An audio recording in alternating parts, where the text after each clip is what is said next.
So we are actually going to start with the Jimmy Kimmel cancellation. We are viewing this not just as politics, not just as abuse of power, and not just financial greed, of which it is all things, all of these things, but also as a mirror of the collective field. So this week, Jimmy Kimmel, give a little picture of him there. There we go. All right. This week, Jimmy Kimmel Live was pulled from ABC after Kimmel's remarks about the death of Charlie Kirk, as well as his murderer, 22-year-old Tyler Robinson. Now, Kimmel's remarks sparked a backlash about regulatory threats, and the FCC chair, whose name is Brendan Carr, publicly warned that the stations who were airing Kimmel might face consequences when it comes to their broadcast licenses. Behind the scenes, there's a much larger media power play going on. Nexstar Media. Nexstar Media it already owns 28 ABC affiliates, is working to finalize a $6.2 billion acquisition of another media company called Tenga. Now, this would add up to 64 more stations, and that deal would give Nexstar a reach into roughly 80% of the U.S. households.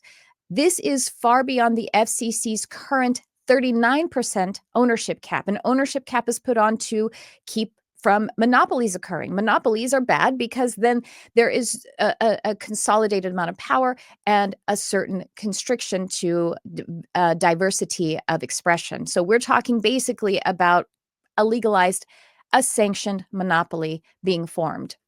That's what's underfoot here. Now, for the merger to succeed, the FCC would need to relax those rules. And Chairman Carr has signaled, I hate that he has my same last name in this story, at least. He has signaled that he is open to doing so. So this is why Kimmel's suspension has drawn such intense scrutiny. Pulling the show looks less like an isolated programming decision and more like a maneuver to keep Nexstar's merger on track.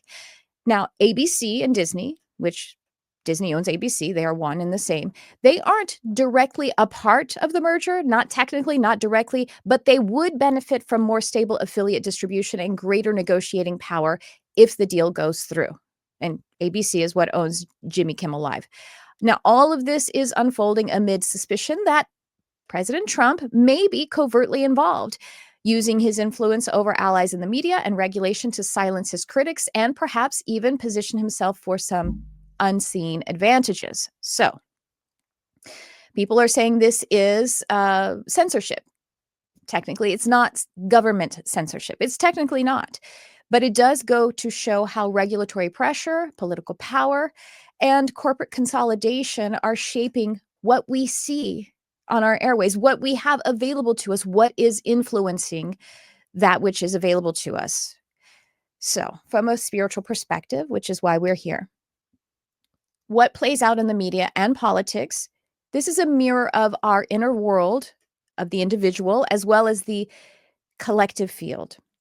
What we see here is that when voices are silenced, when systems consolidate, when fear dictates behavior, it reflects the way individuals mute their own truths or allow shadow forces to steer outcomes beneath awareness. So we have here a tragedy, the tragedy of Charlie Kirk, a person who was killed because of his words.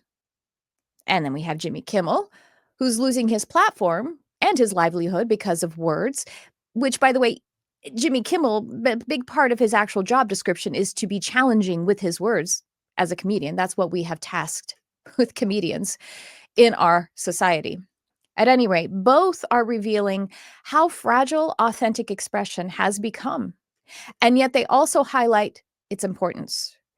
This is rising into public view right now so that we can collectively reckon with discernment how to honor expression that uplifts both the individual and the whole. What's rising in the collective is a call for true expression that serves the highest benefit of each and all. True expression arises from true authorship. True authorship leaves no one out in a unified field.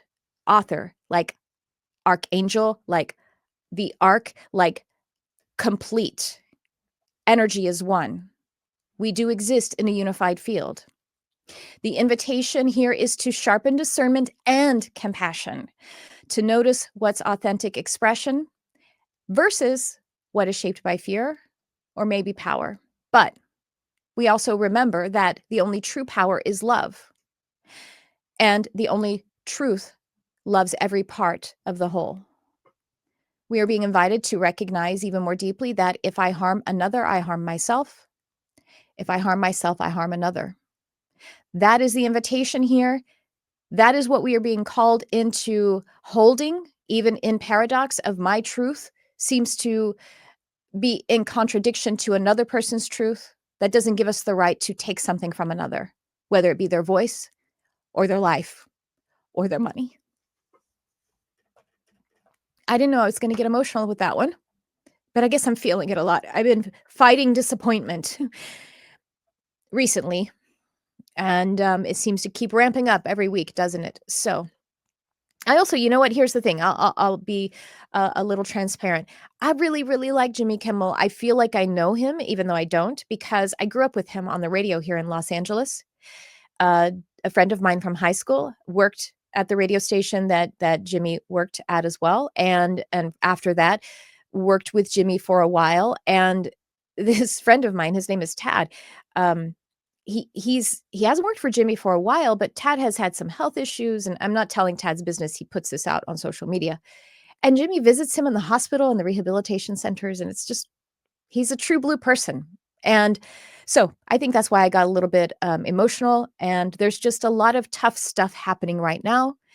And I'm holding the picture, even while I have moments of disappointment.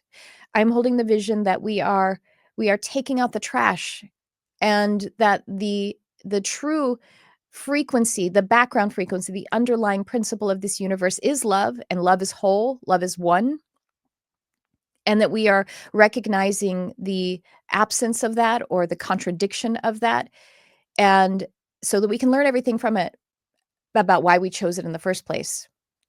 So that's what's going on in the news this week. Well, there's a lot more, but that's what I chose to talk about.